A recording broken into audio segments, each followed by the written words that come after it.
Hi అండి, నేను మీ సింధుని. Welcome back to our channel passion and fashion by Sindhu. ఇవాళ వీడియో చూసే ముందు సబ్స్క్రైబర్స్ అందరికీ, అలాగే మన ఛానల్ చూస్తున్న వ్యూవర్స్ అందరికీ ఒక చిన్న రిక్వెస్ట్ అండి.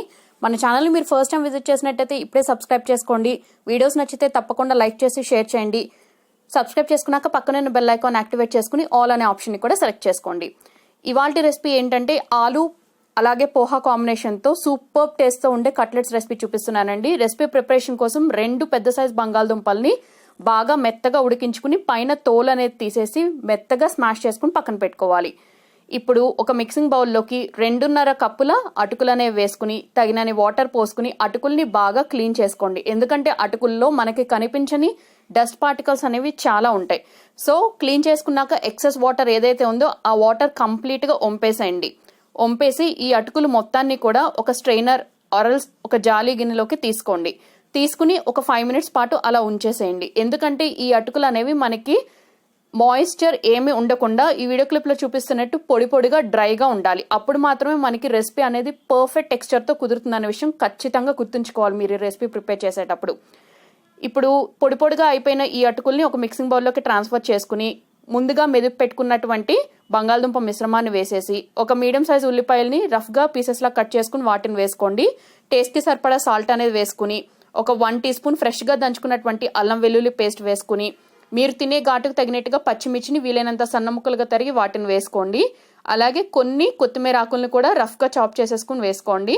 కొన్ని కరివేపాకులను వేసుకుని 1 టీ స్పూన్ ధనియాల పొడి, 1/2 టీ స్పూన్ గరం మసాలా పొడి, 1 టీ స్పూన్ జీలకర్ర, 1/2 టీ స్పూన్ పసుపు. ఈ ఇంగ్రీడియంట్స్ అన్నీ కూడా చేత్తో బాగా కలిసేటట్టు వాటర్ అనేది అస్సలు యాడ్ చేయకుండా కొంచెం స్టిఫ్గా కలుపుకోండి. మనకి పొటాటోలో ఉన్న మాయిశ్చరే సరిపోతుందండి ఈ పిండి మొత్తం కూడా కలుపుకోవటానికి. అటుకులు అనేది ఆల్రెడీ ఒకసారి వాష్ చేసి డ్రై చేసుకున్నాం కదా మనం. సో మనకి ఎటువంటి వాటర్ కంటెంట్ అనేది అవసరం ఉండదు. జస్ట్ చేత్తో మసాలా ఇంగ్రీడియంట్స్ మనం వేసిన రిమైనింగ్ ఇంగ్రీడియంట్స్ అన్నీ కూడా బాగా కలిసేటట్టు ఒక పిండి ముద్దలాగా కలుపుకుని ఈ వీడియో క్లిప్లో చూపిస్తున్న టెక్స్చర్ వచ్చేలాగా మనం ఉంచుకోవాలి.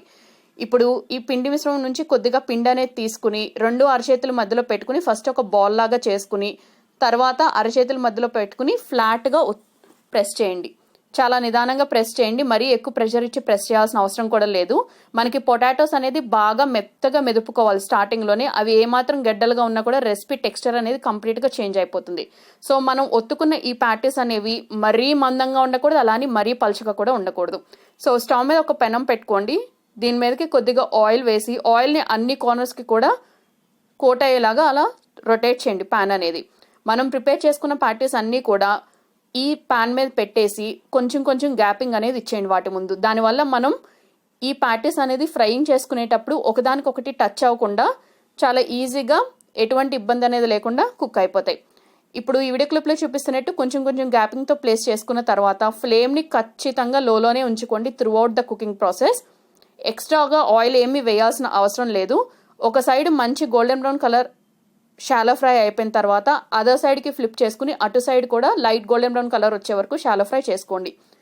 ఈచ్ బ్యాచ్ ఫ్రై అవడానికి నాకు 4 to 5 మినిట్స్ టైం అనేది పట్టింది. మనకి ఆల్రెడీ పొటాటో ఉడికినా కూడా మనం ఇలా షాలో ఫ్రై చేసుకోవటం వల్ల టేస్ట్ అనేది చాలా బాగుంటుంది. ఈ రెసిపీని మీరు కావాలి అనుకుంటే షాలో ఫ్రైకి బదులు డీప్ ఫ్రై కూడా చేసుకోవచ్చు.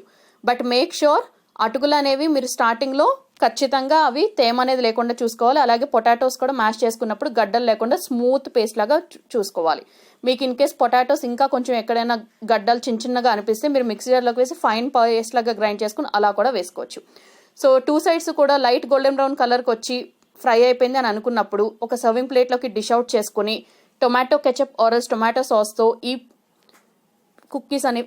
ప్యాటీస్ అనేవి వేడివేడిగా ఉన్నప్పుడు సర్వ్ చేసి చూడండి. టేస్ట్ అనేది చాలా బాగుంటుంది.